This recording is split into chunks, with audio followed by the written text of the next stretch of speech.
saw this one a few days ago. The CEO of Kellogg's, in response to inflation and other things going on in the world, suggested that poor families should just consider eating cereal for dinner. And as a fan of cereal, even though I know it's not great for you, but growing up, I've had so much cereal. Like, you can name pretty much every current and discontinued cereal.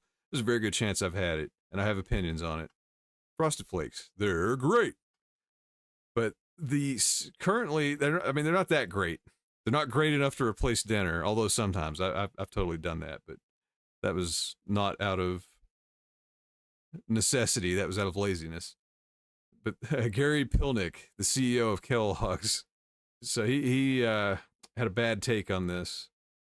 And well, along with everything, cereal is like way more expensive. I bought some recently for the pantry, and I was like, "Good God, when did that happen?" That used to be the cheap thing. I'll just summarize it with the article. So the multimillionaire chief executive officer of Kellogg's has drawn scorn from some quarters after recently suggesting that families with strained finances could cope by eating, quote, cereal for dinner.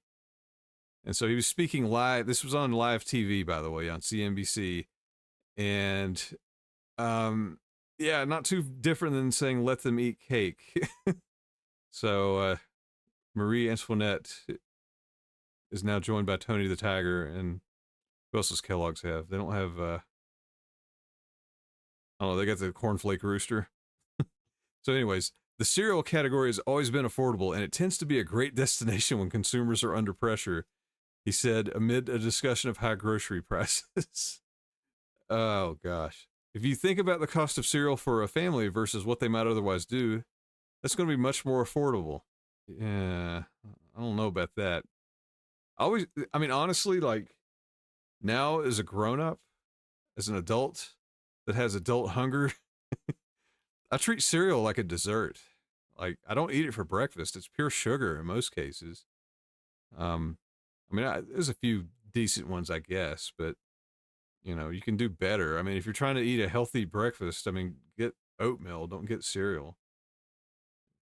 Get some oatmeal and build on that. Quaker Man knows more than a talking tiger that plays soccer.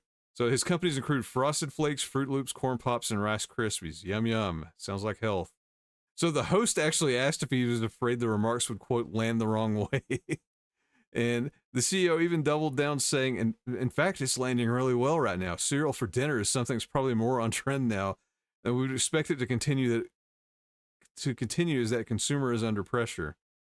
Wow. Like, talk about out of touch. That'd be like the Michelin Man coming on CNBC and be like, man, don't quit eating food. Just eat tires. Like, he's just trying to sell his garbage. Yeah. So obviously that message did not land well because people heard the message. So, and one TikTok user derisively referred to a September 2023 Securities and Exchange Commission SEC filing, which showed the CEO earned an annual base salary of $1 million and more than $4 million in incentives. That's a lot of cereal. That probably comes with a prize. And another user on the social media platform reacted by saying, what the hell kind of dystopian hellscape is this? Give the peasants cereal for dinner. That is very true. I mean, it's literally the modern day let them eat cake. But let's let them eat Rice Krispie cake. And one even retorted, eat the rich instead. Various others pointed out how cereal, especially brands manufactured by Kellogg's, isn't especially cheap. No, it is not. It is shocking how expensive cereal is now. The boxes are tiny. You get like, what, 4 bowls out of it, maybe? And I don't even know what the minimum price is now, like $6. I may be the one out of touch. It's more expensive than I've paid attention to.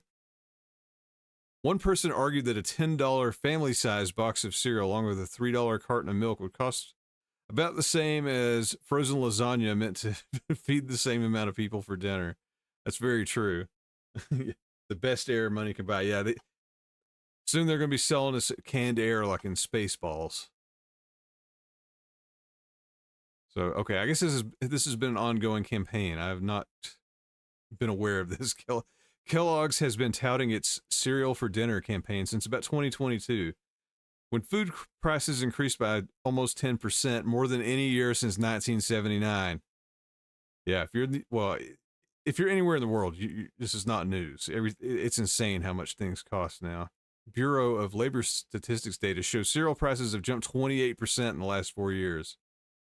And in the last fiscal year, Kellogg's raised its prices 12% as it pleads with its customers to eat cereal for dinner and give chicken the night off. Like, the hell is this? I don't see ads that much, so I've been missing this nonsense. Yeah, all right. So advertising to hungry people that cereal might be good for dinner is not meeting people where they are. The self-help author wrote on X, formerly known as Twitter. It's exploiting the hungry for financial gain. Yeah, I mean, it's, again, the Michelin man might as well say, eat these tires. You know, it makes about as much sense. I mean, I guess, cereal's a little more nutritious than an automotive tire. Don't eat those. That's not good for you. But you get what I'm saying. So he's only been the CEO since October. But okay. So he's worked there for 23 years. So he should know better. I mean, that's just silly. I think there's a video here. Let's see what the video has. I bet it actually has the quote. The category has always been quite affordable, and it tends to be a great destination when consumers are under pressure. So some of the things that we're doing is first messaging. We got to reach the consumer where they are. So we're advertising about cereal for dinner. If you think about the cost of cereal for a family versus what they might otherwise do, that's going to be much more affordable. The other places that we like to go is we talk about making sure we have the right pack at the right price in the right place. So having a different size pack that'll have a different price point, that'll take some pressure off the consumer while they're shopping. So those are some of the things that we're doing. But in general, the cereal category is a place that a lot of folks might come to because the price of a bowl of cereal with milk and with fruit is less than $1. So you can imagine why a consumer under pressure might find that to be a good place to go. Right. I'm all for innovation and marketing, but the idea of having cereal for dinner, is there the potential for that to land the wrong way? We don't think so. In fact, it's landing really well right now, Carl. When we look at all of our data, of course we would know that breakfast cereal is the #1 choice for in-home consumption. We understand that for breakfast. It turns out that over 25% of our consumption is outside the breakfast occasion. A lot of it's at dinner, and that occasion continues to grow, as well as the snacking occasion. But cereal for dinner is something that is probably more on trend now, and we would expect to continue as that consumer is under pressure. Yeah, let them eat cake. I don't even know if it's that if it's that simple or complicated even. They're just trying to sell their freaking cereal. Part of a balanced breakfast, I guess. It's part of my balanced dinner. I don't eat it for breakfast for nutrition. I get some Cinnamon Toast Crunch for freaking dessert because I know it's not good for me, but it tastes good. That's not what cereal's for anymore. Yeah, that's a good point. Less than $1. Where's he getting his milk from? Does he just have a cow? He has like some Flintstone set up where the cow's in the kitchen. He just like he just pulls the curtain back and yanks on the teat, and he's like, "There's my milk." Yeah, I don't think if you're trying to save money, I don't think cereal's the way. Eggs, I mean, everything's expensive. Eggs are expensive too, but I mean, get an egg, get some oatmeal, get some fruit. Don't blow it on Tony the Tiger for dinner. I'm just curious. This is the Reddit article here. Have they got anything funny? Oh, here's an article that explains it all. They're trying to expand the company. They're going to scale up cereal production. So why wouldn't they tell you to eat more? There's always a story. It's food.